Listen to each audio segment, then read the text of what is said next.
Can you hear me now? Oh. First of all, hats off to the tech guys. I mean, this is tough to do under the best of circumstances. Do it under the fly is a big deal. So, as somebody who used to do the AV at church, I totally appreciate everything you guys are doing. So, thank you guys. And there was a few years here where we've been here where we didn't have to worry about a microphone at all. So the fact that all of you guys are out here is a testament to the fact that we have turned a corner in our country and in our state where we're willing to go off and assert our rights. I see this every single year, but it is so true. If we do not assert our rights, there are plenty of people that are out there that will take those rights from us. You have to assert those rights. And it's not just Second Amendment rights. It's not just the Michigan Article 1, Section 6, right to bear arms in self-defense. It is all of our rights. And I don't know if you guys have been paying attention to the media lately here, but there's a bit of a kerfuffle going on around the new social studies standards. How many of you guys have been reading about that? I had the audacity of trying to make sure that our kids were instructed in and this is the way the Democrats respond to it, by the way. Yeah. I wanted to make sure our kids had a balanced view of history and an accurate view of our system of government. We are a constitutional republic. We are not a democracy. And the very suggestion of that gets sirens going. So it actually is very entertaining. They've got issues around the use of the term core democratic values. I said we're not a democracy. We should be talking about what our core values are as Americans, and you're not going to be pushing one political party over another. And for taking those stands, all the Democrats are all in a tizzy, because all of a sudden, all these decades of indoctrination that they've been doing in our kids, where they've been going off and saying the Second Amendment is right to bear arms if you're in a militia, that's what they're trying to teach people in some standards.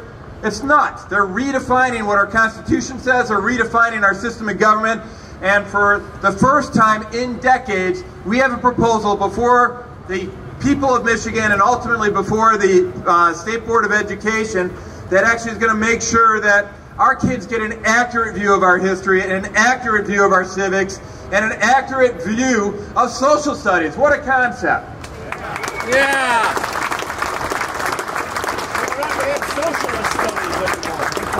Yeah, unfortunately, you're just talking about socialist studies. Do you realize that 65% of the students that are graduating now believe that socialism is better than capitalism? I don't think they've seen the end of the story. Now, I've been over in the Soviet Union when I was working on the space program with Boeing. I've been over in areas where they are at the end of the road that some of these people want to take us down.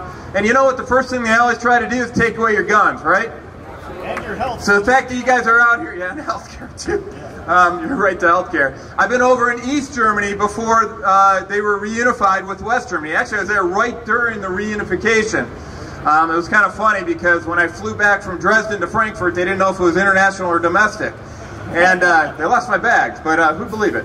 But when I went in there, the people in those environments were kept at bay. I flew into Dresden Airport, there's MiG-21s lining the tarmac, you go into the center of town, there's a Soviet barracks compound. They were the ones with the guns, the people didn't have the guns. So the reason we have our Second Amendment is not so we can go off and do hunting and everything else that the liberals like to talk about. Of course we want to be able to enjoy that right as well. It is because the power remains in the people. We are about we the people.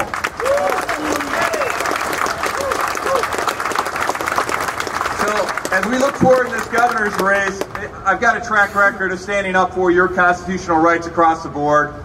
I'm an advocate of constitutional carry. There aren't any It's not very complicated. Our Constitution is very complicated. We all talk about what's going on in our schools nowadays. But you look at what happened in Parkland, and you look at what happened in Maryland, two completely different scenarios. In Parkland, the guy in charge of school safety, Coach Heiss, used himself as a human shield because he wasn't able to go off and carry in that school. Lots of people died as a result, including Coach Heiss. What happened in Maryland? We had a school resource officer who was armed. And the press picked that up for a day and then dropped it. Parkland, we're still talking about. They don't want to talk about what really works. The fact of the matter is 98.7% of these mass killings, mass shootings, occur in gun-free zones because the bad guys don't like to be fired back at. So I'm thankful we got a bunch of good guys here that realize that the only way to stop a bad guy with a gun is a good guy with a gun. So thank you for asserting our constitutional rights. Thank you for the gentleman that was just here earlier. That gives me hope for our future generations that they're not buying the hooey that's been pushed, where if you bite into a Pop-Tart the wrong way, you need to be suspended from school. All right, we got some good kids coming up through the system here. And the fact that you guys are out here giving them encouragement, giving me encouragement, giving legislators like my good friend Jeff Noble encouragement, and also Representative Steve Johnson's out here as well. Please give them your support in the upcoming election.